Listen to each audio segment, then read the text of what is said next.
On first down, Dobbins. And to the 36-yard line, taken down there after getting 8 yards. Decided to hand it off that time on the run-pass option. Appeared to be an easy decision. Just gave it inside. Nice, steady game. Now Dobbins again on second down. Nothing doing. Barely able to muster a yard to hit the 35. The good run on first down followed up by a not-so-good run on second down. Now let's find out if they're going to stick with the run here on third down. A lot of people would love to see some play action here. I say go with your best running play over your best blocker. This will be play number 7 on the drive. 3rd and a yard. A shotgun snap and a give to Dobbins. And Dobbins, he is not going to get there. They stop him short of the line to gain. They'll be marked inches short. No gain on the play. And that's going to lead him to 4th down.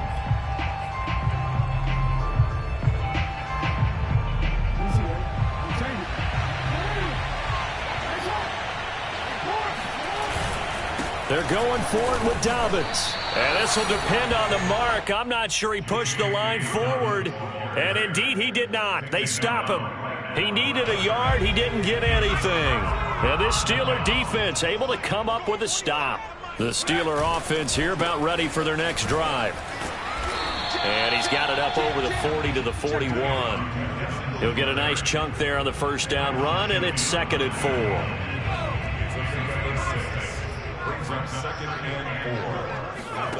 Back to throw Dobbs. And he'll get this underneath to Singletary. And he'll be taken down, but not before he works it past the 50. So they will accept the penalty and move forward.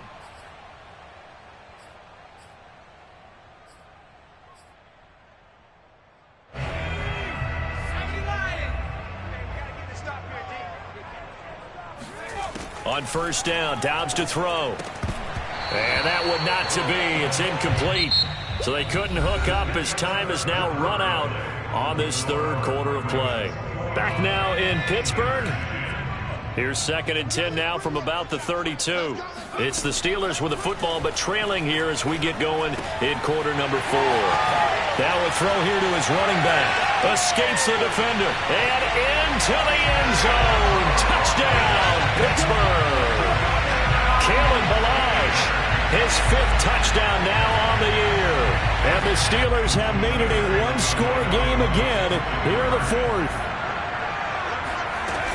They're going to try and run. And he will get into the end zone as a 2-point conversion is successful. And the lead is down to a field goal here in the 4th.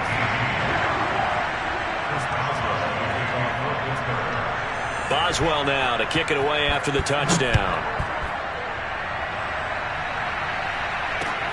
On the return, Devin Duvernay. And some good special teams coverage as they bring him down just outside of the 15.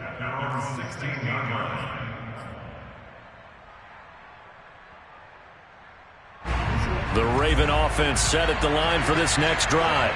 Their lead back down to 1 score after the touchdown a moment ago. First down's a must on this drive as they start out here 1st and 10. And up to the 35 before they're able to knock him down.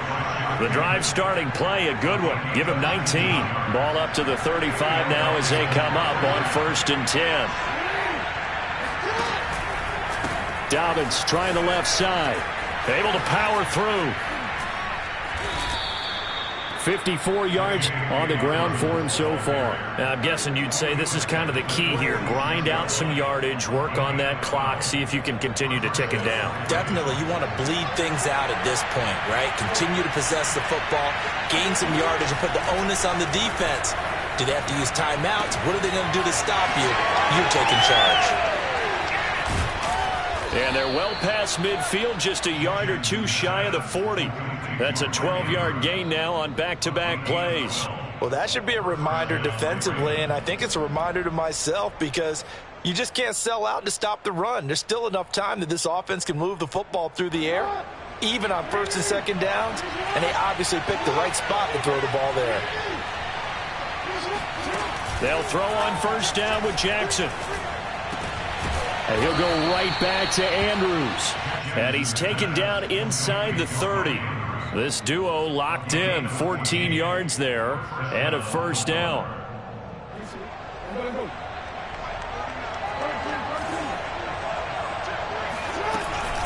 Dobbins running out of the gun. Powering his way forward. And inside the 20 before he's brought down. 11 more yards that go around, a first down as well. Well, I can certainly tell my age, partner, because when I was a kid, running backs like J.K. Dobbins with over 2,000 yards in their final season in college, they went early in the draft. Instead, he's some second round.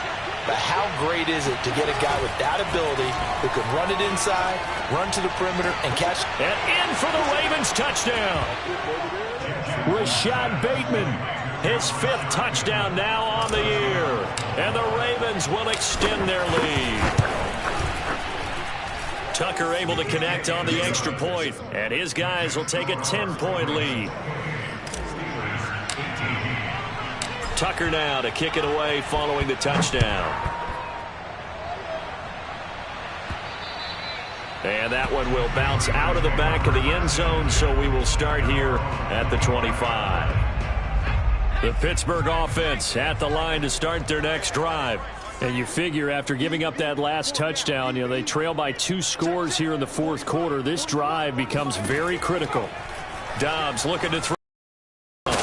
And that is incomplete. Oh, the coverage a little too good there, and it's second down. And, partner, to me, that one was all about timing. If he's there too early, it's going to be a pass interference call. If he's too late, it's a completed pass. He was Johnny on the spot on that one. Now a man open down the middle of the field. And he'll get this from the 25 to the 30 for a pickup of 5. The Steelers on 3rd down. Just 1 for 3 thus far. This will be 3rd and 5. Toward the sideline. Did he keep the feet in? Yes, he got them both down, says the side judge. And that's good enough for a first down. So in Raven territory now. Here's a 1st and 10 at the 48-yard line. Here's Dobbs to throw. This one into the hands of the running back. This inside the 35-yard line. The catch and run there, good for 16 and a first. Now Dobbs. And that one drops down, incomplete. Good coverage there, forced the ball free, and it's second down. 2nd and 10 from the 33-yard line. Now Dobbs. His throw incomplete. Nowadays, quarterbacks don't mind throwing into coverage because of the confidence they have in their receivers to come down with the ball. But sometimes you have to be careful you don't get too confident and throw an interception. Here's Dobbs to throw. Open man, completes it to Claypool. And he will have a Steelers first down as they're able to get the 3rd down conversion. And in a 2-score game, obviously, every play, every 3rd down, like we saw there, magnified, big pickup. It was a huge pickup. What they really want, though, is to not even get to 3rd down. They've got to maximize time and conserve as much as possible.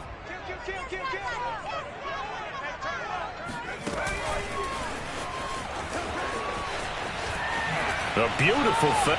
And he's in for 6 and a Steeler touchdown. Kalen Ballage with his 2nd TD of the game, his 6th on the year. And the Steelers are able to make this a close game again. Boswell good with the extra point. And now things get a bit more interesting here in this 4th quarter.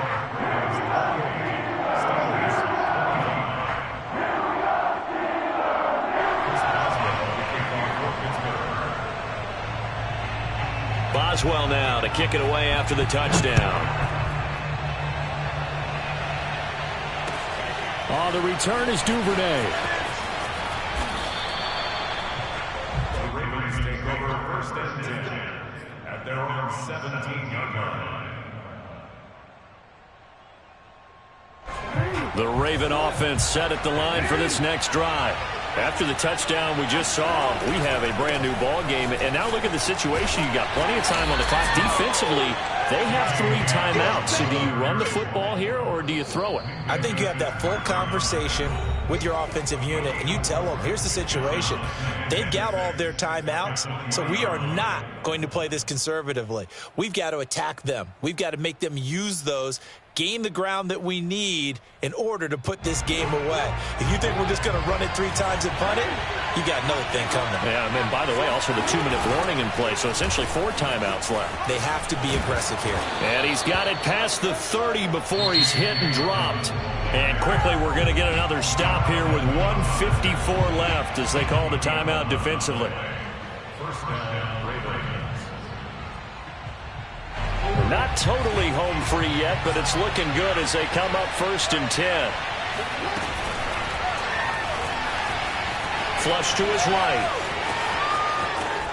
And he'll take this to the other side of midfield before going out of bounds.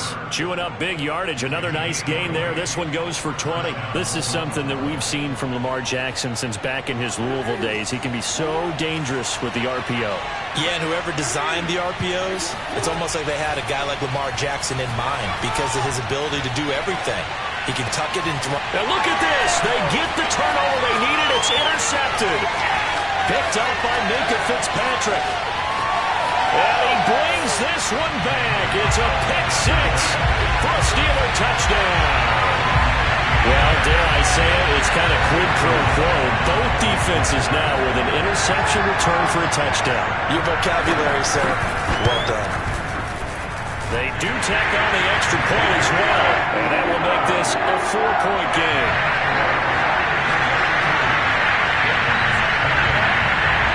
So they throw the pick 6. They'll get another shot at it now as this one's in the air.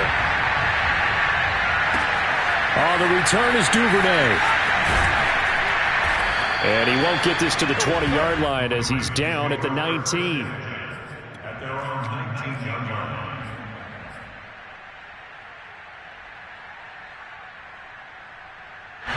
The Raven offense set at the line for this next drive. And last time, decent field position through the pick 6. Obviously costly. But they can't. And he can't get a throw off. He's taken down. What a huge play at this point in the game. T.J. Watt in there to drop him as that clock continues to run.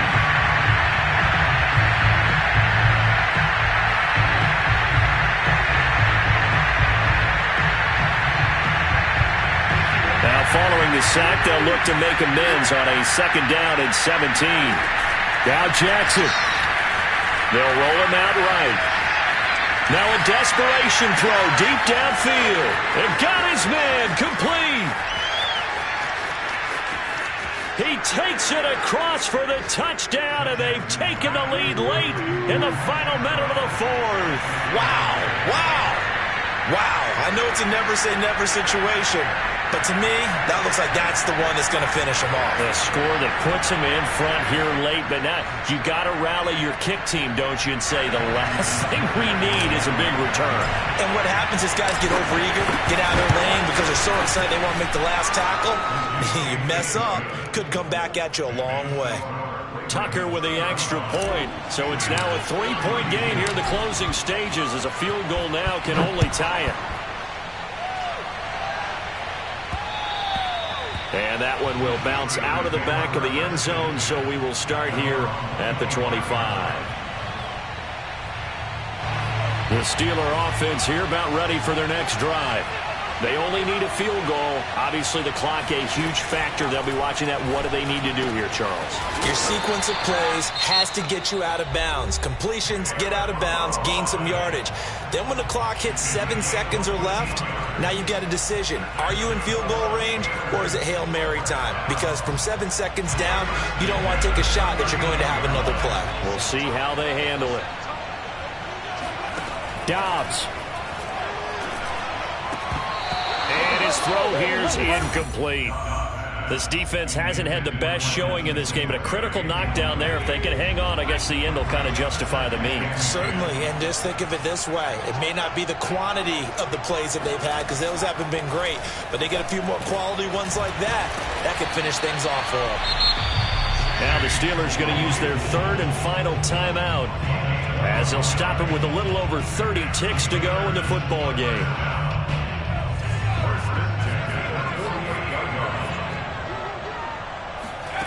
Now Dobbs.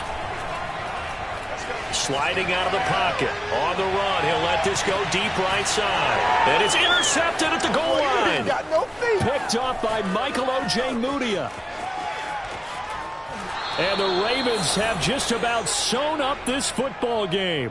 When you talk about making winning plays, that is a winning play at this stage of the game. To come up with that interception, huge. I like how you identified that because most people think winning plays are the offense trying to get it done. In this case, nursing a lead, they found a way to make a play on that side of the ball and maybe finish things off.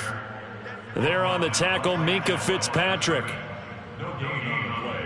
2nd and 10 at the 37-yard line. So the final seconds tick away in this Baltimore victory, and they were buoyed, Charles, by a big second half that put this one on ice. And I know a lot of people watching this one were thinking to themselves, I bet halftime was really interesting. Probably took the paint off the walls with some of the words that were said. But I get the sense it was much more of the adjustments they made. They came in with a game plan that we saw that didn't work in the first half. They made the adjustments necessary, went away from that, and then they got it together, got a spark, and then took off. It's really nice to watch in the second half. So for the Ravens, the win gets them back to 500 at 6-6 on the year. And they'll get another road test next week as they head to Cleveland to take on the Browns. Meanwhile, for Pittsburgh, it's a tough one to swallow as they drop back to 8-4 on the year. And they'll be off to Minneapolis next week for a look at new U.S. Bank Stadium and a date with the Vikings.